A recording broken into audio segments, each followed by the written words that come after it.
Guys, welcome back. So I just wanted to upload this video today because I post things on Instagram and do video work, and then sometimes months later I find out that maybe some of the things I'm posting aren't quite working out like I had hoped, or like some of the products or things I'm using advertise.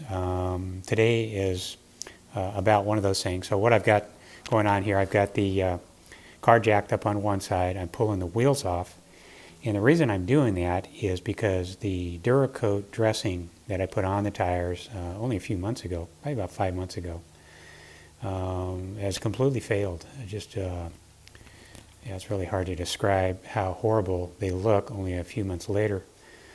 And the reason I use the Duracoat dressing on these tires, so I ordered these tires from a vendor that sells classic tires, all different kinds, and these are the correct ones for the car. I think they were made in Turkey or something like that. Anyhow, they shipped the tires to me. They're covered in like a wax protective coating for protection while they're shipping. They probably just throw them around. It's kind of like a barrier for bruising when they slam against each other.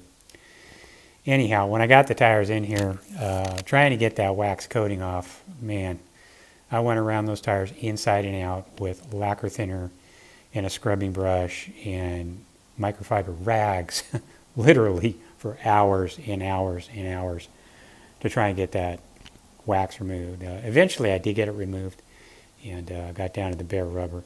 So I thought I would try some of this Dura dressing. Let's go outside and take a look and see exactly what happened. So, what I did here is I applied a product called Duracoating, and I did this back, it was like May, June, somewhere in there.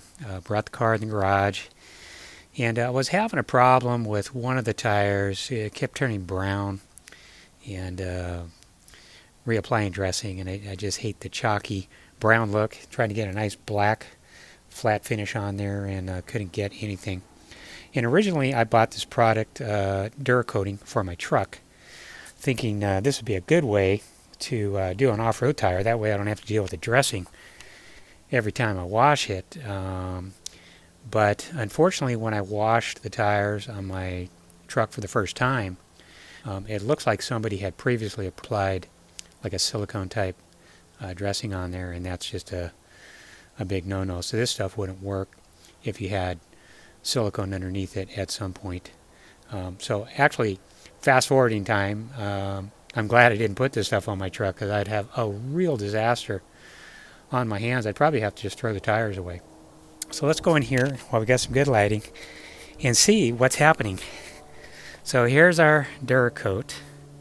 This is only after a few months, and this has not been exposed to anything harsh, not outside, not in the sunlight, just normal aging in a garage, climate controlled, and this is what we got. So we got, brown grunge coming through underneath.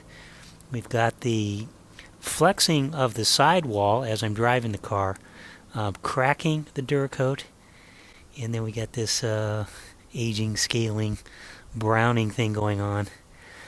And wow, what a failure that was. So if you're thinking about using a Duracoat, don't.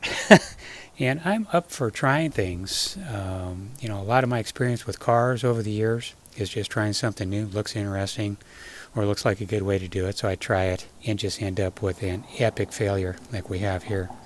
So I've got one tire already stripped down. I'm using paint stripper, 3 coats of paint stripper, scrubbing it down with a brush, soapy water, being very careful not to get anywhere near our wheel.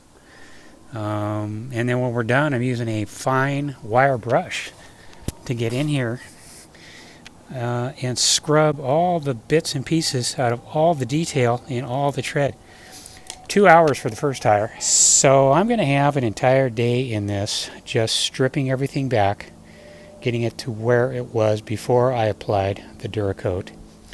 And when I applied the Duracoat, I had a half a day in scrubbing these tires over and over and over again. I wanted to make sure that they were absolutely clean and that we were not going to have any issues with the Duracoat sticking.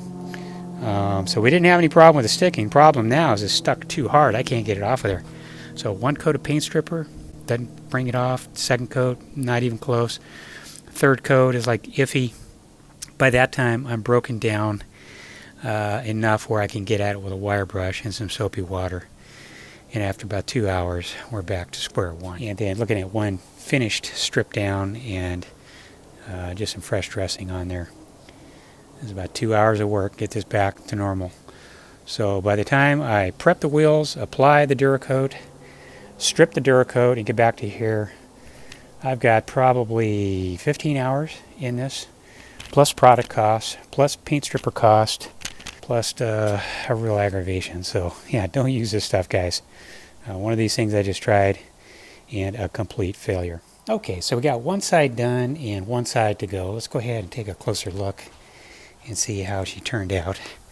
Get all that stuff off of there. Definitely much better. You can see some of the abrasions on the tire here, and that's probably why they put that wax protective coating on here. And honestly, the problems we had here, I don't believe had anything to do with the wax coating that they had, because that was 100% stripped off. Most of the damage you saw with that was the sidewall flex, which cracks the Dura coating, and just some, I guess once the oxygen gets to it through the cracks and it starts turning brown again, is probably how we got to that. But real happy with that look. And the dressing I'm using now, I'm just using some 303 protectant rather than a tire balm, and that looks pretty good. And another thing we just want to bring up here while we're looking at this, the object really here today is not to, put down somebody's product, because we really support people who are entrepreneurs and bring things to the market. That's what we want going forward. So we just encourage them to, be pioneers and bring us new products and try things, because I'm sort of in their camp. Let's invent something, let's get it out there, and let's give it a try. But sometimes we have a failure, and part of what this channel is restoration. These are the kind of things we go through when we restore cars. We have our successes and we have our failures. And I think it's really important for me, even though we have a nice looking finished product here, it's important to share all our failures that we had along the way, so that can help you guys if you're getting into the project or going to think about taking one on, what you could be getting into, because it can be really frustrating at times, and you just got to roll with it. And the next couple videos is going to be going over a couple more failures that we've had. And nothing that we have here is catastrophic to the car. Car's actually fine. We've just had minor things that are annoying and a setback, but nothing that is insurmountable. So I just want to say that, I do appreciate all the entrepreneurship that goes into people inventing products and inventing items and parts to keep our hobby going. And sometimes it's not working out. Maybe they need to know about these things. In this case, there's probably been some Duracoat successes out there. I can't imagine it with the flex and the cracking of the product. That's the part I think where it's failing. But if you had a show car and just sat there and never moved, it'd probably look pretty good. Okay, guys, next video is going to be on another failure. It has to do with carburation, and you are definitely going to want to check that out if you have a classic car. Information in there is absolutely critical. Well, thanks for watching, and we'll see you on the next video.